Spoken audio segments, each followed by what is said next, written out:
പ്രിയപ്പെട്ടവരെ, അക്ഷര നക്ഷത്രം കലാ സാഹിത്യ സാംസ്കാരിക വേദി പുറത്തിറക്കിയ മഞ്ചരി കാവ്യോപഹാരം വളരെ സ്നേഹത്തോടെ ആദരവോടെ ഹൃദയത്തിൽ ചേർത്ത് വെച്ചാണ് ഞാൻ വാങ്ങിയത്.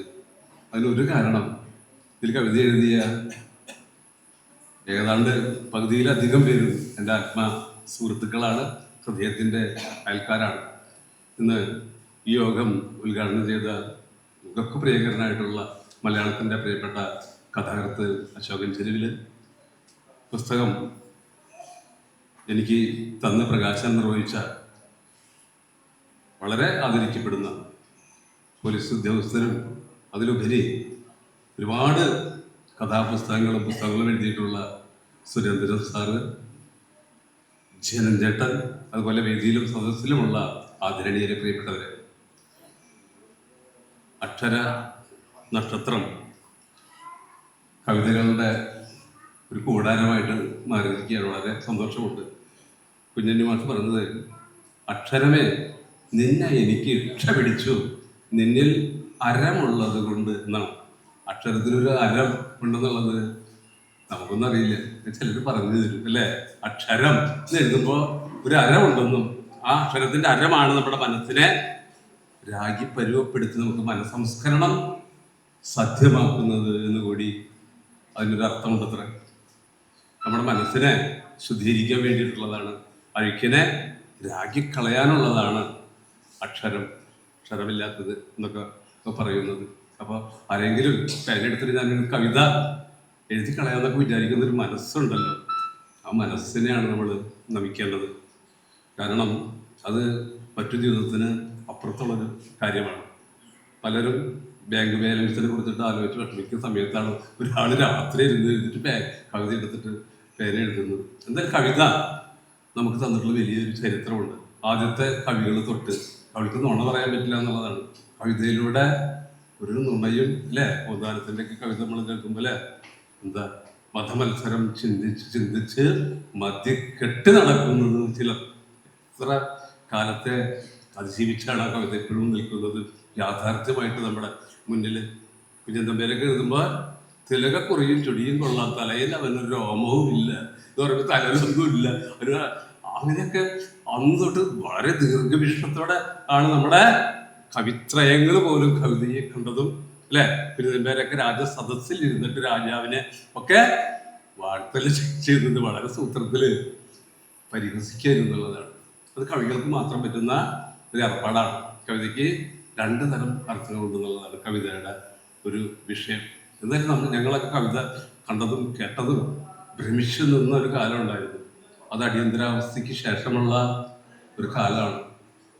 കടമനട്ടയൊക്കെ 3 മടക്കുള്ള ശബ്ദങ്ങളായിട്ട് അന്നത്തെ ജനങ്ങളോട് ചോദിച്ചു, നിങ്ങൾ ഞങ്ങളുടെ കറുത്ത മക്കളെ ചുട്ടു തിന്നില്ലേ, നിങ്ങൾ അവരുടെ നിറഞ്ഞ കണ്ണുകൾ ചുവന്നെടുത്തില്ലേ, നിങ്ങളവർക്കൊക്കെ നിങ്ങളെങ്ങനെ നിങ്ങളായി എന്ന് ഒരു സമൂഹത്തിന്റെ ചവിട്ടേറ്റവന്റെ ആ തലമുറയുടെ മുന്നിൽ നിന്നുകൊണ്ട് മറ്റുള്ളവരോട് ചോദിച്ച ചോദ്യ ശരങ്ങളായിട്ട് കവിത അന്നത്തെ കാലത്ത് ഓരോ ആൽച്ചോട്ടിലും പന്തം കൊളുത്തി നമ്മളൊക്കെ കേൾക്കാൻ പോകും. അന്ന് കവിത എന്ന് പറയുമ്പോൾ ഭയങ്കര ഹരായിരുന്നു. എല്ലാ കവിതയും കേൾക്കാൻ വേണ്ടി പോകും. അപ്പൊ ഞങ്ങൾ ബസ് സ്റ്റോപ്പിലെക്കുമ്പോൾ, ഞാനും കൂട്ടുകാരും ബസ് സ്റ്റോപ്പിലെക്കുമ്പോൾ ആളുകൾ ചോദിക്കുന്നൊരു കാര്യം, ഇന്ന് എവിടെയാണ് കവിയരങ്ങ് എന്നാണ് ചോദിക്കുക. അങ്ങനത്തെ ഒരു കാലം, സത്യം അങ്ങനത്തെ കാലം ഉണ്ടായിരുന്നു പണ്ട്. അപ്പൊ അതൊക്കെ നമുക്ക് തന്നൊരു ഊർജ്ജം ഉണ്ടല്ലോ. ഒരുപാട് കവികളെ കാണാനും എഴുത്തുകാരെ കാണാനും, എന്താണ് കവിത എന്നറിയാതെ തന്നെ അതിൻ്റെ ഒപ്പം അല്ലെ സച്ചിദാനന്ദ മാഷൊക്കെ അല്ലേ, ഒരുപാട് കവിതകൾ സച്ചിദാനന്ദ നമ്മളെ ആരരം പിടിപ്പിച്ചിട്ടുണ്ടെന്നുള്ളതാണ് ശരിക്കും പറഞ്ഞാൽ അല്ലേ. നിങ്ങൾ മറക്കരുത് കഴിമരങ്ങളുടെ രാത്രികൾ, കെട്ടിത്താഴ്ത്തപ്പെട്ട ശവങ്ങൾ, ആത്മഹത്യയുടെ അമാവാസ്യയിലും അഭയം തേടിയ യൗവനങ്ങൾ, ഇതൊന്നും മറക്കരുത് എന്നൊക്കെ പറഞ്ഞ ഒരുപാട് കവിതകൾ. സച്ചിദാനന്ദ മാഷ് ഒരു ദിവസം കവിത വായിക്കുക, എൻ്റെ ഒരു സഹപാഠി ഇന്നലെ ആത്മഹത്യ ചെയ്തു, 3 മിത്രങ്ങൾ വിഷം കഴിച്ചു, 2 പേർക്കും ഇപ്പോഴും ഭ്രാന്താണ്, ഇതിൽ കൂടുതൽ എനിക്കൊന്നും അറിഞ്ഞുകൂടാ, എന്നോടൊന്നും ചോദിക്കരുത് എന്നൊക്കെ പറയുമ്പോഴേക്കും ഒരാൾ തല ഇറങ്ങി വീണു. അയാളുടെ പേര് രാമേന്ദ്രൻ എന്നായിരുന്നു. പിന്നീട് അയാൾ അറിയപ്പെട്ടത് വീണേന്ദ്രൻ എന്നുള്ളതാണ്. അന്നാണ് ഞാൻ ആലോചിക്കുന്നത്, ഒരു കവിതയ്ക്ക് ഒരാളെ വീഴ്ത്താനൊക്കെ പറ്റുന്നുണ്ടെങ്കിൽ വേണമെങ്കിൽ ആശുപത്രിയിൽ ഓപ്പറേഷൻ ചെയ്യണമെങ്കിൽ ഒരു കവിത വായിച്ചാൽ മതിയല്ലോ എന്നൊക്കെ തമാശയ്ക്ക് ആലോചിച്ചൊരു കാലമാണ്. കവിതയുടെ ശക്തിയുള്ള ഒരു കാലം. ഓരോ കാലം ആണ് ആ കവിത ഉണ്ടാക്കുന്നത് അല്ലേ. നമുക്കൊരു കാലം ഓർമ്മ വരും അല്ലേ. കുമാരനാശാന്റെ ഒരു കവിത വായിക്കുമ്പോൾ നമുക്ക് ആ കാലത്തെ കുറിച്ചിട്ട് ഓർമ്മ വരും. ഇന്ന് നമ്മൾ എഴുതുന്ന ഓരോ കവിതയും നാളത്തെ ചരിത്രമാണെന്നുള്ളതാണ് നമ്മൾ അറിയേണ്ട മറ്റൊരു കാര്യം. എന്തായാലും ഞാൻ നേരത്തെ കുഞ്ഞിന് മാഷിന്റെ കാര്യം പറഞ്ഞു. കുഞ്ഞിന് മാഷ് മറ്റൊരു കാര്യം പറഞ്ഞിട്ടുണ്ട്. എന്താണെന്നറിയാം, കവിത കാഞ്ഞിരക്കായ കരിയാത്തി കഷായിരുന്നു. ആരെ പറയണം? നമുക്ക് ഏറ്റവും മധുരമുള്ള കവിതകളിൽ ആയിട്ടായി മിഠായി തിന്നുമ്പോഴും കഷ്ടായി തിന്നു കഴിഞ്ഞ് കഷ്ടായി പോകാനുള്ള ഏറ്റവും അതിനൊരു വേറെ കാര്യമുണ്ട്. ദുഃഖത്തിൽ നിന്നാണ് ആദ്യം കവിത വന്നതെന്നൊക്കെ പറയുന്ന ഒരു ചരിത്രമുണ്ട്. മനസ്സിനെ ഉലയ്ക്കുന്ന ഒരുപാട് വിഷയങ്ങളിലേക്ക് കവിത കടന്നു ചെല്ലും എന്നുള്ളതാണ്. അതാണ് നമ്മൾ കണ്ടുകൊണ്ടിരിക്കുന്ന ഒരുപാട് കാര്യങ്ങൾ. സമൂഹത്തിൻ്റെ നേർക്ക്, പാവപ്പെട്ടവൻ്റെ നേർക്ക് അവനെ അടിമയാക്കി വെക്കുമ്പോൾ അല്ലേ, ഇപ്പം മതങ്ങളൊക്കെ നമുക്ക് ഭയങ്കര അത്ഭുതം തോന്നും. ശരിക്കും പറഞ്ഞ വർഗീയവാദികൾ എന്നൊക്കെ പറഞ്ഞ ആൾക്കാരുണ്ടല്ലോ, അല്ലെങ്കിൽ ഈ മതത്തിൻ്റെ പേരിൽ വരുന്ന ആളുകളുണ്ടല്ലോ. ശരിക്കും ദൈവം ഉണ്ടോ ഇല്ലയെന്ന് എനിക്കൊന്നും അറിയില്ല. ഇനി ഉണ്ടെങ്കിൽ ഇവരാരും സ്വർഗത്തിൽ പോകില്ല. ഇവരൊക്കെ ചെയ്യണ പരിപാടിയൊക്കെ സ്വർഗത്തിൽ പോകാൻ വേണ്ടി ഇതൊക്കെ ചെയ്യുന്നത് അല്ലേ. മനുഷ്യനൊക്കെ മറ്റുള്ളവരൊക്കെ പുച്ഛിക്കുക, നിങ്ങൾ വേറെ ആൾക്കാരാണെന്നൊക്കെ പറയുന്ന ആൾക്കാരെങ്ങനെ സ്വർഗത്തിൽ പോവുക? ദൈവം ഒരാളുണ്ടാവും, ഉണ്ടെങ്കിൽ ഒരാളുണ്ടാവുള്ളൂ. ഭയങ്കര കഴിവുള്ള ആളായിരിക്കും, ഭയങ്കര ബുദ്ധിയുള്ള ആളായിരിക്കും. ഇവരെ പോലെ ആൾക്കാർ ആയിരിക്കില്ല എന്തായാലും ദൈവം. അപ്പൊ ഇവരൊക്കെ സ്വർഗത്തിൽ പോകും. അത് ജനങ്ങളെ വെട്ടിമുറി കൊല്ലുന്ന ആളുകളെ, മതത്തിന്റെ പേരിൽ തമ്മിലടിപ്പിക്കുന്ന ആളുകള് അവരുദ്ദേശിച്ച സ്വർഗത്തിൽ പോകാനാണ് അത്ര. അപ്പൊ അതല്ല, എല്ലാവരും സ്നേഹിക്കുന്ന അല്ലേ, എല്ലാവരും മനുഷ്യനാണെന്നുള്ള വലിയ ബോധത്തിലേക്ക് നയിക്കുന്നത് കലാകാരന്മാർക്ക് പറ്റുള്ളൂ, സാഹിത്യകാരന്മാർക്ക് പറ്റുള്ളൂ, എഴുത്തുകാർക്ക് പറ്റുള്ളൂ. ലോകത്തിൽ 2 തരം ആളുകളേ ഉള്ളൂ. അതൊന്ന് കലാകാരനും, മറ്റേ ആൾ കലയില്ലാത്ത ആളാണ്.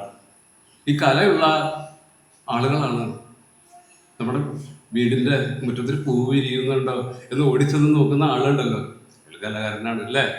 സീരിയൽ കണ്ട് കരയണ അമ്മമാരുണ്ടല്ലോ, അവർ കലാകാരികളാണ്. കാരണം അവർ കലയിലേക്ക് ഊർന്ന് പോയിട്ടുണ്ടെന്നാണ്. എന്തോ ആവട്ടെ, അതൊക്കെ അതുപോലും കാണാതെ ഒരു സിനിമയ്ക്ക് പോയി ടിക്കറ്റ് എടുക്കാൻ നിൽക്കാത്ത ആളുകളുണ്ടാവും അല്ലേ. ഇതൊരു സിനിമ കാണാത്ത ആൾക്കാരുണ്ടാവും.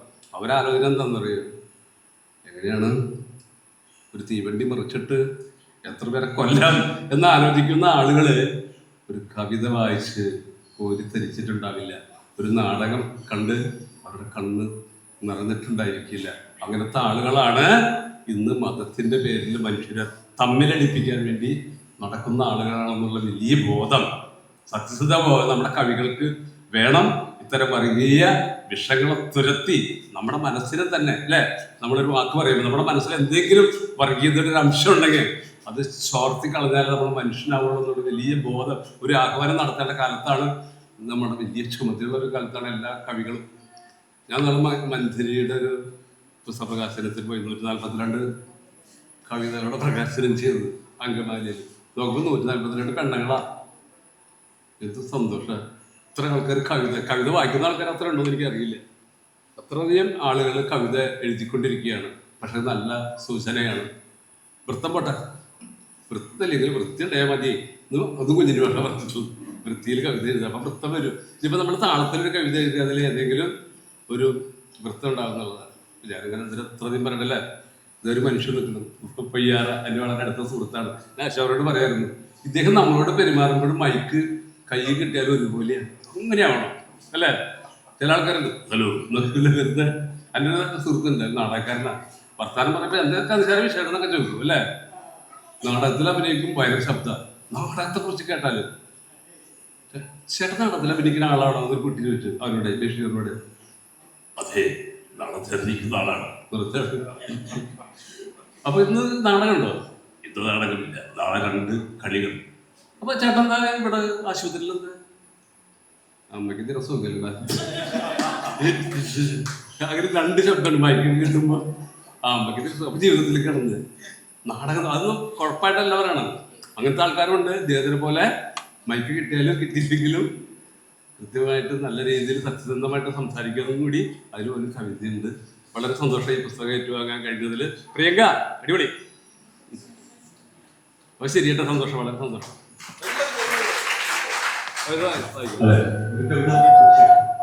മറന്നത്. വളരെയധികം സന്തോഷം. ചെറുകിടത്തെ നല്ല വാക്കുകൾക്ക് നന്ദി അറിയിക്കും. സാറ് നേരത്തെ പറഞ്ഞ മതിലൊക്കെ കൊടുക്കുന്ന വിഭാഗത്തിൽ പ്രശ്നം ഉണ്ടാക്കിയ ആള് 5 വർഷം ദുബായിലായിരുന്നു. പ്രശ്നക്കാരെ അവിടെയൊക്കെ വാങ്ങി പറയാറ് യൂത്ത് കോൺഗ്രസിന്റെ സ്റ്റേറ്റ് സെക്രട്ടറി ആയിരുന്നു. ശുഭിത സമര യൗവനമായിരുന്നു. തിരിച്ചു നോക്കിയിട്ട് വീണ്ടും പ്രശ്നം തുടങ്ങാനുള്ള സാധ്യതയുണ്ട്. എഴുത്തുകാരി വേണ്ടിയാണ് അറിയിക്കുകയാണ് പുസ്തകങ്ങൾ പ്രസിദ്ധീകരിച്ചിട്ടുണ്ട്. ഞാൻ വായിക്കുന്ന കവിതയുടെ പേര് ജീവസാരം എന്നാണ്. കവികളൊക്കെ നമുക്ക് കവിത എഴുതാനൊക്കെ കേൾക്കുമ്പോൾ സ്കൂളിലൊക്കെ പഠിക്കുമ്പോൾ കുഞ്ഞമ്പേരുടെ കവിത അങ്ങനെ കവിത വൈലപ്പുഴയുടെ കവിതയൊക്കെ വായിക്കുമ്പോൾ നമുക്ക് തോന്നും നമുക്ക് എഴുതാൻ പറ്റിയിരുന്നെങ്കിലോ എന്നൊക്കെ നമ്മളാല് പാട്ടെഴുതുമ്പോൾ മുല്ലരി ഭാഷ ഞാൻ ഓർക്കാം അതുപോലെ എഴുതാൻ പറ്റിയിരുന്നെങ്കിലോ എന്നൊരു കാലം ഉണ്ടായിരുന്നു. അപ്പൊ അവരൊക്കെ ഓർത്തുകൊണ്ടുള്ള ഒരു കവിതയാണ് ജീവസാരം. തുഞ്ചത്തെഴുത്തച്ഛനെ ഞാൻ കണ്ടതില്ലതിനെന്തു ഛേദം ഉണ്ടല്ലോ നെഞ്ചിലായി ആ തൽസ്വരൂപം മായാതെ എന്നും അതുയീറനോടെ കുഞ്ചന്റെ പാദങ്ങൾ തൊട്ടു തന്നെ ചിന്തിപ്പതുള്ളു ഞാനെന്നുമെന്നും ചെറുശ്ശേരി ഇടശ്ശേരി ചേരി ചേർന്ന് നിൽക്കുന്നിതാ കാവ്യലോകമെന്റെ പൂന്തിങ്കളായി ഉദിച്ചു നിൽപ്പു പൂന്താനമെന്റെ കളിമനസ്സിൽ മീൻ തൊട്ടുകൂട്ടി ബട്ടേരി തൊട്ട് താനെ തേടി കവിത്രയങ്ങൾ വള്ളം തുഴഞ്ഞു പോകുമായത്തിൽ രാമപുരത്തെ വാരിയർ കള്ളം പറയാതെ തന്നെ വള്ളു നീക്കിയ നാവികർ ആശാൻ ആദ്യത്യനായുദിച്ചുയർന്നും ഉള്ളൂരോ ഉജ്ജ്വല കാന്തിയാലും വള്ളത്തോൾ